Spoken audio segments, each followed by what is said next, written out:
Tumayo na po ang lahat.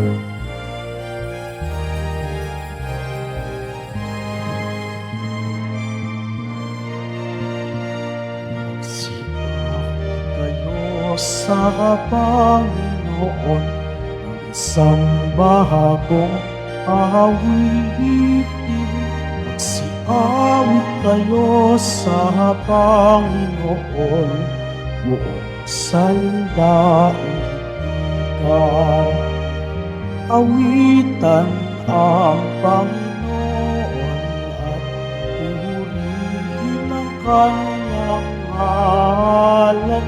Ipahayag ang kanyang pagliligtas sa lahat ng panahon.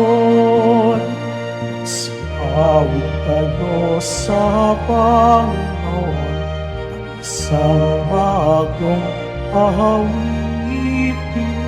Magsiawit kayo sa Panginoon, buong sandaigdigan.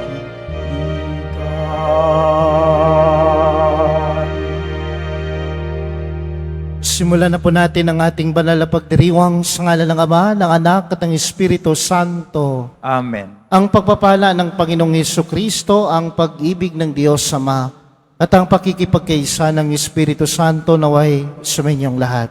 At sumayo rin. Mga kapatid, aminin natin ang ating mga kasalanan upang tayo ay maging marapat gumanap sa banal na pagdiriwang na ito.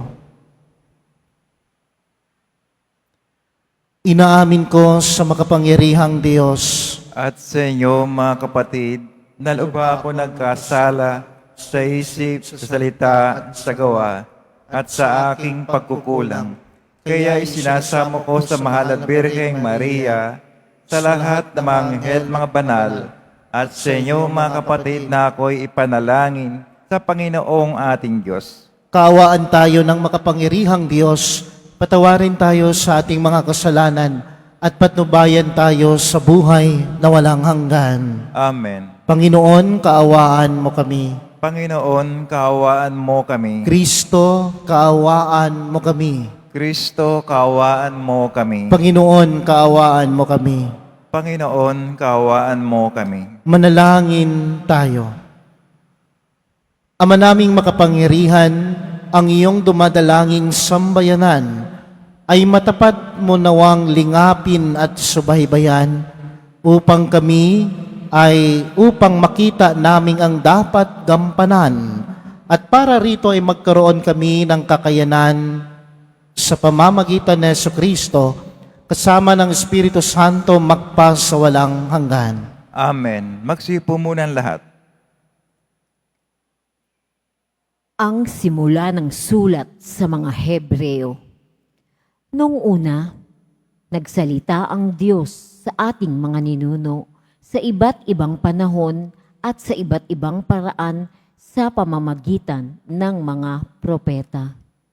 Ngunit ngayon, siya'y nagsalita sa atin sa pamamagitan ng kanyang anak. Sa pamamagitan ng anak, ay nilikha ng Diyos ang sansinukob at siya ang itinalaga niyang magmamay-ari ng lahat ng bagay. Ang anak ang maningning na sinag ng Diyos, sapagkat kung ano ang Diyos ay gayon din ang anak. Siya ang nag-iingat sa sansinukob sa pamamagitan ng kanyang makapangyarihang salita. Pagkatapos niyang linisin tayo sa ating mga kasalanan, siya'y lumuklok sa kanan ng Diyos, ang makapangyarihan sa lahat. At kung paanong higit na di hamak ang pangalang ibinigay ng Diyos sa anak, gayon din siya'y higit na di hamak sa mga anghel, sapagkat hindi kailanman sinabi ng Diyos sa sino mang anghel, "Ikaw ang aking anak, ako ang iyong ama." Hindi rin niya sinabi kanino man sa mga anghel, "Ako'y magiging kanyang ama at siya ang magiging anak ko." At nang susuguin na ng Diyos ang kanyang bugtong na anak sa sanlibutan, ay sinabi niya, dapat siyang sambahin ng lahat ng anghel ng Diyos. Ang salita ng Diyos. Salamat sa Diyos. Ang Panginooy sambahin ng lahat niyang mga anghel. Ang Panginooy sambahin ng lahat niyang mga anghel. Ang puon ay maghahari, magalak ang kalupaan. Lahat kayong mga pulo ay magsaya at magdiwang. Kaharian niya'y tapat at salig sa katarungan. Ang Panginooy sambahin ng lahat niyang mga anghel. Sa langit ay nahayag ang kanyang katwiran. Sa lupa ay makikita ang kanyang kadakilaan. Ang Diyos-Diyosa nila ay yuyuko sa may kapal. Ang Panginooy sambahin ng lahat niyang mga anghel. Ikaw poon ay dakila at hari ng buong lupa. Dakila ka sa alinmang mga Diyos na ginawa. Ang Panginooy sambahin ng lahat niyang mga anghel. Tumayo na po ang lahat.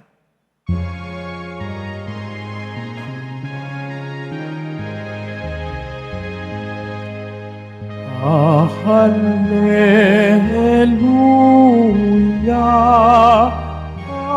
Hallelujah, Hallelujah,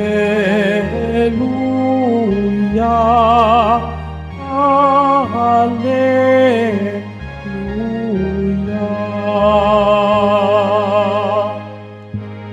Ang Diyos ay maghahari na,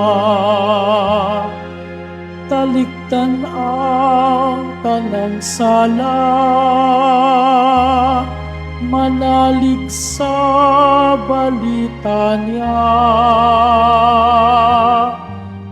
Hallelujah, Hallelujah, Hallelujah, Hallelujah.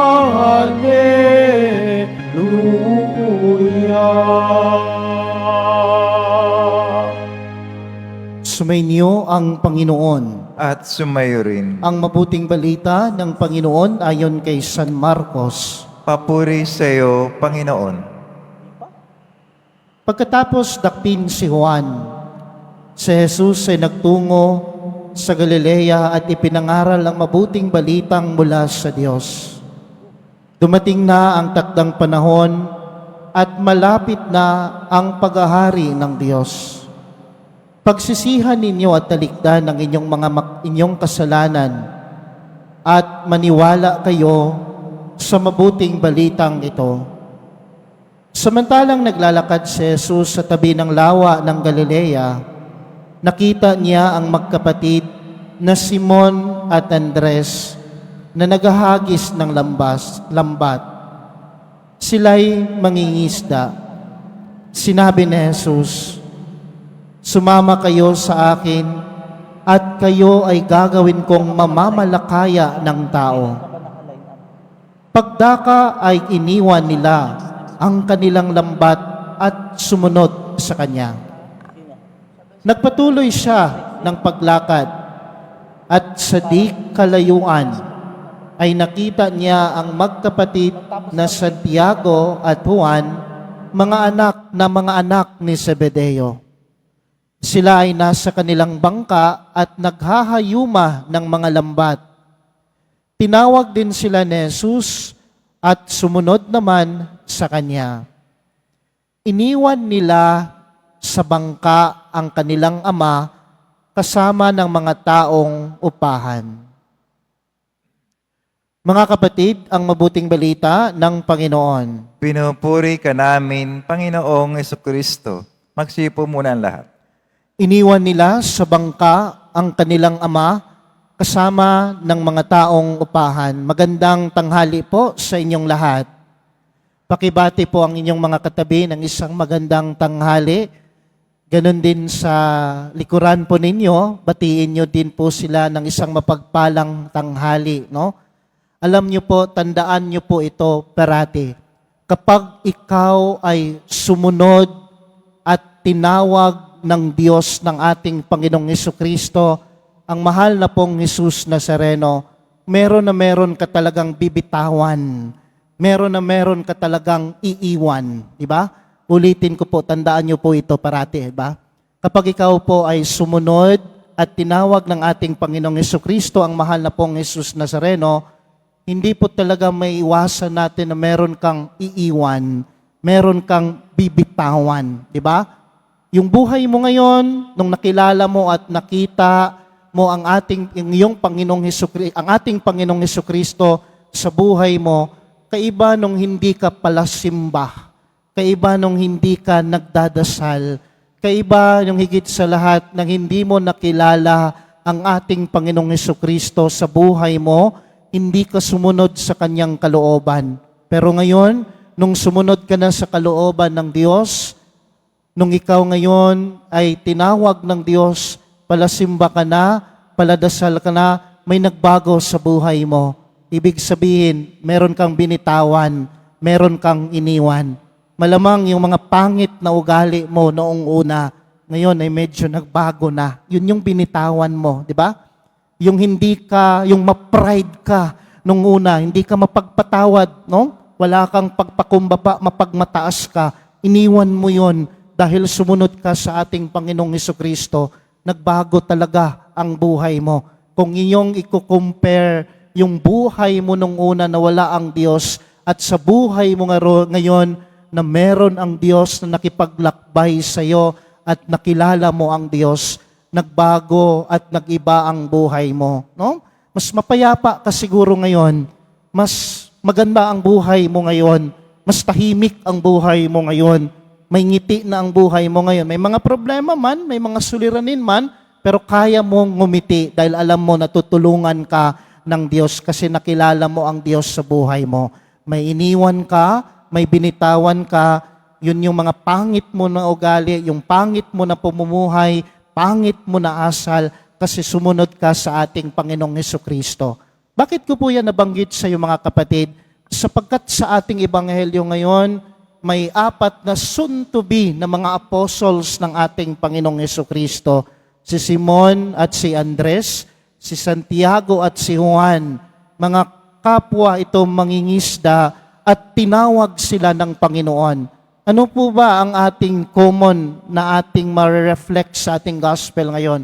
Yung sabi ko sa inyo, nung tinawag sila ng Panginoon, sumunod sila sa ating Panginoong Hesukristo, meron silang 2 bagay na iniwan at binitawan for the sake to follow our Lord Jesus Christ. Ano po ito? Yun pong lambat at yun pong ama nila at yung mga tao na nakasalamuhan nila sa kanilang pamumuhay. Ano po yung lambat? Simbolo po yun ng kabuhayan nila kasi mangingisda sila. Ibig sabihin nito, nung sumunod sila sa ating Panginoon, tinawag sila ng Panginoon, hindi lang iniwan nila ang kanilang lambat, kundi iniwan nila ang kanilang kabuhayan dahil sumunod sila sa ating Panginoon. Hindi lang po yung kabuhayan, hindi lang po yung lambat ang iniwan nila, kundi pati ang kanilang ama. Ibig sabihin, pati yung pamilya para lang sumunod sa ating Panginoon. No? From a distance, hindi natin ito maintindihan,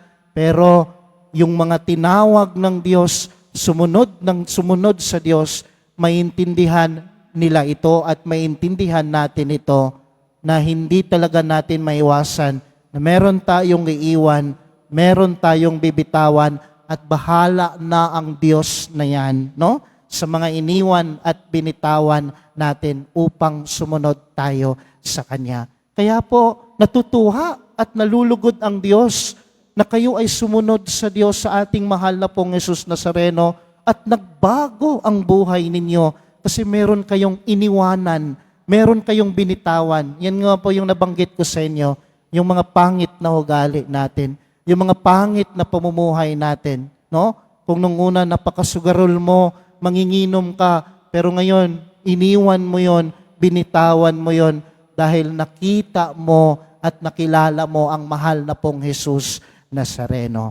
Kaya pagpatuloy po natin yan, no? Kung mayroon pa tayong kailangang iwanan, kailangang bitawan na sa pamumuhay natin, ito yung nakakapagsama ng loob natin. Kung kailangan nating iwanan yung bitawan, no? Na hindi tayo makapagpatawad, ngayon magpatawad ka na kasi yan ang hamon at masaya ang Diyos na iniwanan at binitawan mo yung pangit na ugali at pangit na pumumuhay na yan. Kaya let us continue, ipagpatuloy natin kung ano man ang nasimulan natin ng kagandahan, kabaitan at pakikipagrelasyon natin sa Diyos at sa kapwa. Kasi tandaan po natin ito, uulitin ko, no? Ang isang tagasunod ng ating Panginoong Hesukristo na tumutupad sa kanyang kalooban, hindi talaga natin maiwasan na meron tayong iiwanan at meron tayong bibitawan upang makapagsunod, upang sundan ang ating Panginoong Hesukristo. Magsitayo pong lahat at ating ipagpatuloy ang banal na misa sa panalangin ng bayan. Minamahal kong mga kapatid, bilang bayan na hinirang ng Diyos, iluhog natin sa ating Ama ang pangangailangan ng lahat ng tao. Sa bawat panalangin ang ating itutugon, Amang humirang sa amin, pagpalain mo ang aming buhay. Amang humirang sa amin, pagpalain mo ang aming buhay.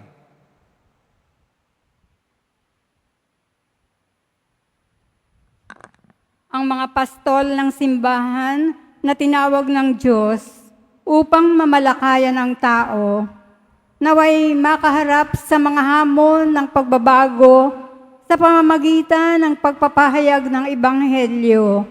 Manalangin tayo. Amang humirang sa amin, pagpalain mo ang aming buhay. Ang mga misyonero, naway maging mga mabisang tagapagpahayag ng Ebanghelyo sa pamamagitan ng pagsaksi sa kanilang buhay. Manalangin tayo. Amang humirang sa amin, pagpalain mo ang aming buhay. Ang mga hinirang ng Panginoon sa paglilingkod sa Kanya, naway bukas loob na makatugon sa Kanyang tawag. Manalangin tayo. Amang humirang sa amin, pagpalain mo ang aming buhay. Ang mga may sakit, mga nalulumbay, mga nababagabag, at yung mga naghihirap sa isip at kalooban, naway hipuin at pagalingin ng Panginoon. Manalangin tayo. Amang humirang sa amin, pagpalain mo ang aming buhay. Ang ating mga mahal na yumao, naway mabuhay sa kapayapaan ng Panginoon. Manalangin tayo sa Panginoon. Amang humirang sa amin, pagpalain mo ang aming buhay. Sa ilang sandali ng katahimikan, ating ipanalangin ang iba pang mga pangangailangan ng ating pamayanan, pati na rin ang ating pansariling kahilingan.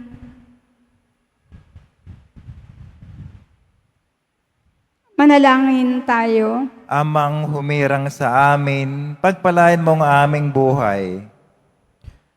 Panginoong Diyos, gawin mong karapat-dapat na may sa katuparan ng alinmang gawaing nais mong gawin namin sa pamamagitan ng lakas ng aming Panginoong Hesukristo. Amen. Amen.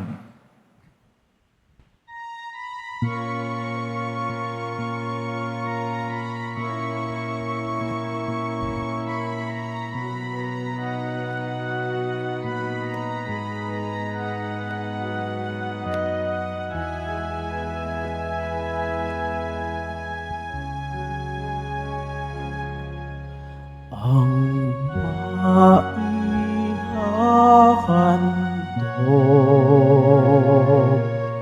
sa'yo, Panginoon, ang tinapay at alay sa aming kamay sa iyong kabutihan. Aming aalay ang tinapay at alak sa gisag ng aming buhay.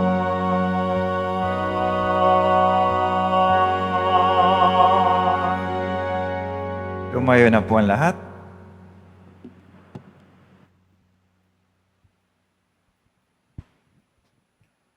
Manalangin kayo mga kapatid upang ang paghahain natin ay kalugdan ng Diyos sa mga makapangyarihan. Tanggapin nawa ng Panginoon itong paghahain sa iyong mga kamay, sa kapurihan at karangalan, sa ating kapakinabangan, at sa buong sambayanang banal. Ama naming lumikha, ang paghahain ito ng iyong sambayanan ay iyong marapatin ngayong paunlakan. Pakundangan dito mapasa amin nawa ang iyong kabanalan at ang masugid naming dalangin ay iyong pagbigyan sa pamamagitan ni Jesucristo kasama ng Espiritu Santo magpa sa walang hanggan. Amen. Sumainyo ang Panginoon. At sumayo rin. Itaas sa Diyos ang inyong puso at diwa. Tinaas na namin sa Panginoon. Pasalamatan natin ng Panginoong ating Diyos. Marapat na siya ay pasalamatan. Ama naming makapangyarihan, tunay ngang marapat na ikaw ay aming pasalamatan. Sa iyong paglingap at kagandahang loob, ang tao ay nilikha mo at pinangasiwa sa sansinukob. Sa hangad mong siya'y iwastong lubos, siya'y pinagdusa mo sa kanyang pagtalikod. Sa iyong paghiliw, iyong ipinahintulot na makabalik siya sa pamamagitan ni Kristo Jesus. Kaya kaisa ng mga anghel na nagsisiawit ng papuri sa iyo, nang walang humpay sa kalangitan, kami ay nagbubunyi sa iyong kadakilaan. Santo, Santo, Santo, Panginoon Diyos ng mga hukbo, napupuno ang langit at lupa ng kadakilaan mo, Hosana sa kaitaasan. Pinagpala na paririto sa ngalan ng Panginoon, Hosana sa kaitaasan. Magsilod po ang lahat. Ama naming banal, ikaw ang bukal ng tanang kabanalan, kaya't sa pamamagitan ng iyong Espiritu, gawin mong banal ang kaloob na ito upang para sa amin maging katawan at dugo ng aming Panginoong Hesukristo. Bago niya pinagtiis ang kusang loob na maging handog, hinawakan niya ang tinapay, pinasalamatan kanya. Pinaghati-hati niya yon, iniabot sa kanyang mga alagad at sinabi, tanggapin ninyong lahat ito at kanin. Ito ang aking katawan na ihahandog para sa inyo.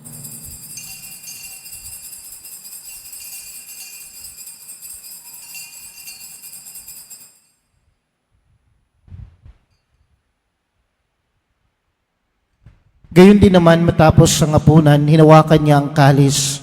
Muli kanyang pinasalamatan. Iniabot niya ang kalis sa kanyang mga alagad at sinabi, tanggapin ninyong lahat ito at inumin. Ito ang kalis ng aking dugo, ng bago at walang hanggang tipan. Ang aking dugo na ibubuhos para sa inyo at para sa lahat sa ikapagpapatawad ng mga kasalanan. Gawin ninyo ito sa pag-alala sa akin.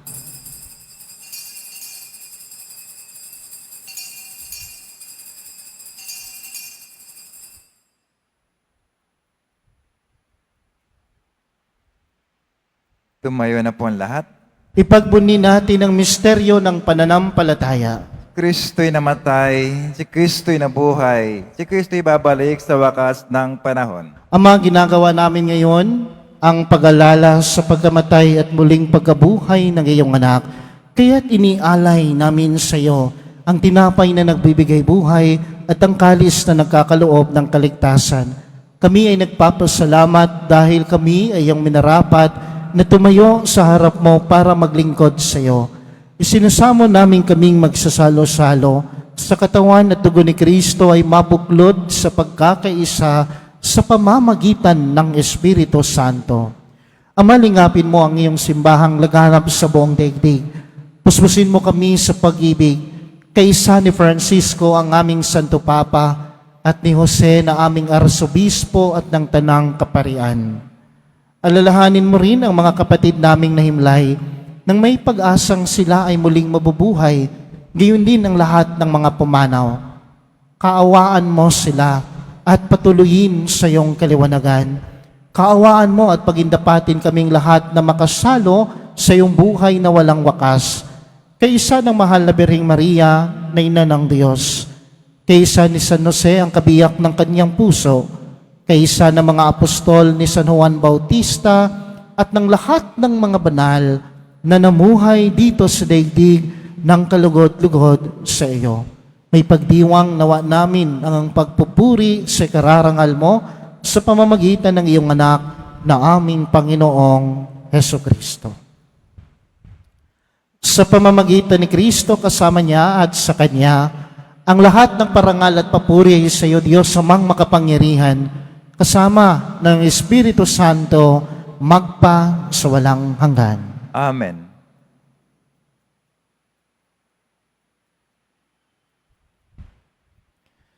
Sa tagubilin ng mga nakagagaling na utos sa turo ni Jesus na Panginoon natin at Diyos, ipahayag natin ng lakas loob.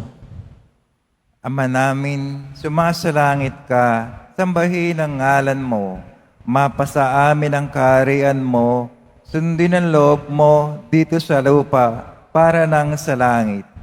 Bigyan mo kami ngayon ng aming kakanin sa araw-araw at patawarin mo kami sa aming mga sala para ng pagkapatawad namin sa nakakasala sa amin at huwag mo kaming pahintulot sa tukso at idya mo kami sa lahat ng masama.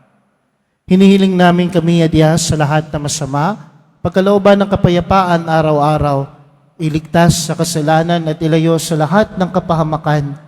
Samantalang aming pinananabikan ang dakilang araw ng pagpapahayag ng tagapagligtas naming sa Hesukristo. Sapagkat iyo ang kaharian at ang kapangyarihan, ang kapurihan, magpakailanman. Amen. Panginoong Hesukristo, sinabi mo sa iyong mga apostol, kapayapaan ang iniiwan ko sa inyo.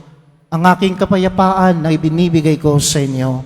Tungayan mo ang aming pananampalataya at huwag ang aming mga pagkakasala. Pagkalooban mo kami ng kapayapaan at pagkakaisa ayon sa iyong kalooban, kasama ng Espiritu Santo magpa sa walang hanggan. Amen. Ang kapayapaan ng Panginoon ay laging sumainyong lahat. At sumayo rin. Magbigayan po tayo ngayon ng kapayapaan sa isa't isa. Kordero ng Diyos na nag-aalis ng mga kasalanan ng sanlibutan, maawa ka sa amin. Kordero ng Diyos na nag-aalis ng mga kasalanan ng sanlibutan, maawa ka sa amin. Kordero ng Diyos na nag-aalis ng mga kasalanan ng sanlibutan, ipagkaloob sa amin ang kapayapaan. Magsilod po ang lahat. Narito ang kordero ng Diyos na nag-aalis ng mga kasalanan ng sanlibutan. Mapalad ang inaanyayahan sa kanyang piging. Panginoon, hindi ako karapat-dapat na magpatuloy sa iyo, ngunit sa isang salita mo lamang ay gagaling na ako.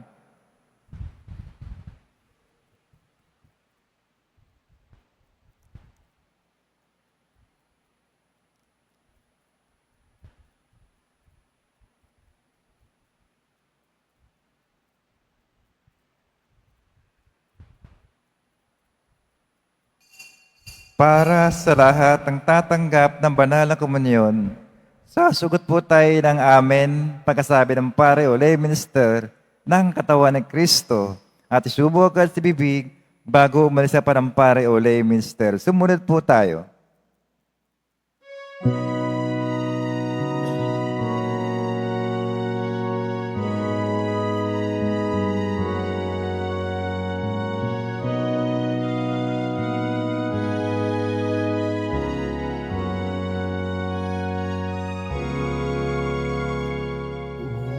Sa sa Diyos ang mabuting gawin at manahan kang ligtas sa lupain.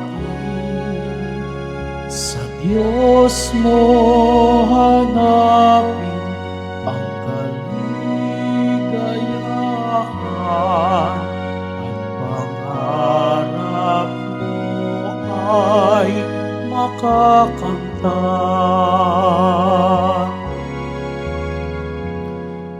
Ang iyong sarili sa Diyos mo ilagak. Pag nagtiwalay, tutulungan kang ganap. Ang kabutihan mo ay magliliwanag, katulad ng araw kung tanghaling tapat. Umasa ka sa Diyos ang mabuting gawin at manahan kang ligtas sa lupain. Sa Diyos mo hanapin ang kaligayahan at pangarap mo ay makakamtan. Sa harap ng Diyos, o manatag ka, maging matyagang maghintay sa Kanya. Huwag mong kainggitan ang gumiginhawa. Sa likong paraan umunlad man sila. Umasa ka sa Diyos ang mabuting gawin at manahan kang ligtas sa lupain. Sa Diyos mo hanapin ang kaligayahan at pangarap mo ay makakamtan.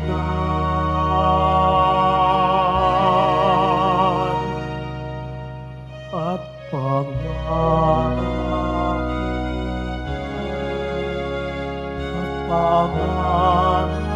mo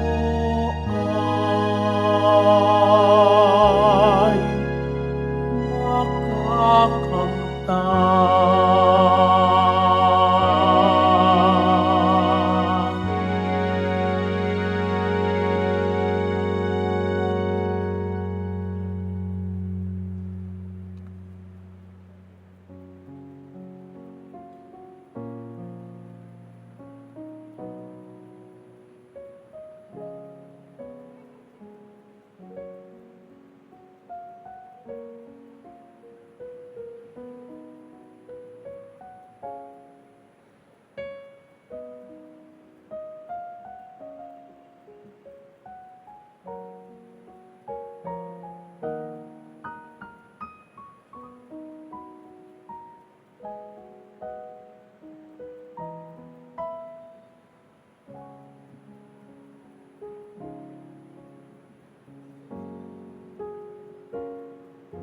Announcement.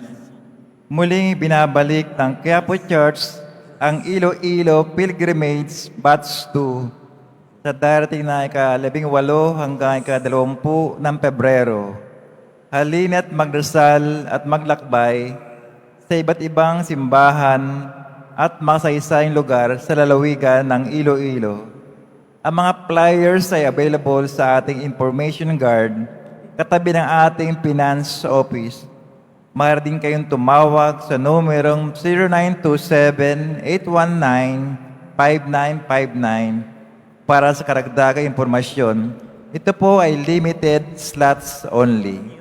Mga kadeboto, pabibili pa rin po sa ating Parish Finance Office ang Nazareno Images, Nazareno Medallion, at ang Nazareno Novena and Prayer Booklet in English or Tagalog.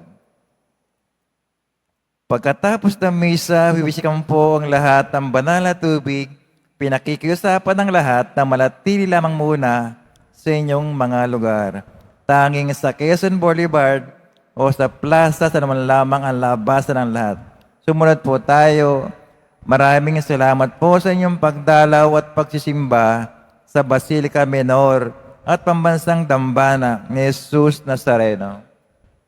Tumayo na po ang lahat. Manalangin tayo. Ama naming mapagmahal, hinihiling namin ikaw, hinihiling namin kami ay pagbigyan, pakundangan sa iyong dulot na pakikinabang. Ipagkaloob mong ikaw ay aming paglingkuran sa pamamagitan ni Jesucristo, kasama ng Espiritu Santo, magpa sa walang hanggan. Amen. Pagbabasbas. Sumainyo ang Panginoon. At sumayo rin. Mahal na pong Jesus Nazareno, inihayag mo sa pamamagitan ng krus ang walang maliw na pag-ibig ng Diyos sa sangkatauhan. Pakinggan mo ang kahilingan, lalo na para sa mga nangangailangan ng iyong tulong at awa. Makamtanawa namin ang iyong kasagutan ng may utang na loob na tinatanaw. Basbasan din po ninyo itong mga imahen at dasalan upang lalo kaming manalangin at magtiwala sa pamamagitan ng bendisyon na ito, naway lalo kaming maging mapaglingkod, masunurin at tapat sa iyo na aming maluwalhating Panginoon, magpa sa walang hanggan. Amen. Pagpalain kayo ng makapangyarihang Diyos, ang Ama, ang Anak at ang Espiritu Santo. Amen. Humayo kayong taglay ang kapayapaan ng Pong Jesus Nazareno. Salamat sa Diyos.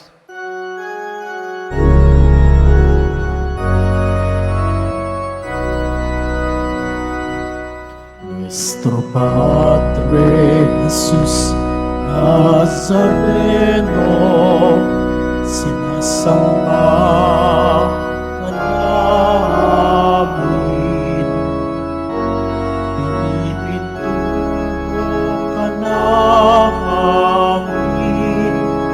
aral mo ang aming buhay at kaligtasan. Nuestro Padre Jesus Nazareno, iligtas mo kami sa kasalanan. Ang krus mong kinamatayan ay sagisag ng aming kaligtasan. Nuestro Padre Jesus Nazareno, dinarangal ka namin. Nuestro Padre Jesus Nazareno, niluwalhati ka namin. Nuestro Padre Jesus Nazareno, dinarangal ka namin. Nuestro Padre Jesus Nazareno, walhati ka namin.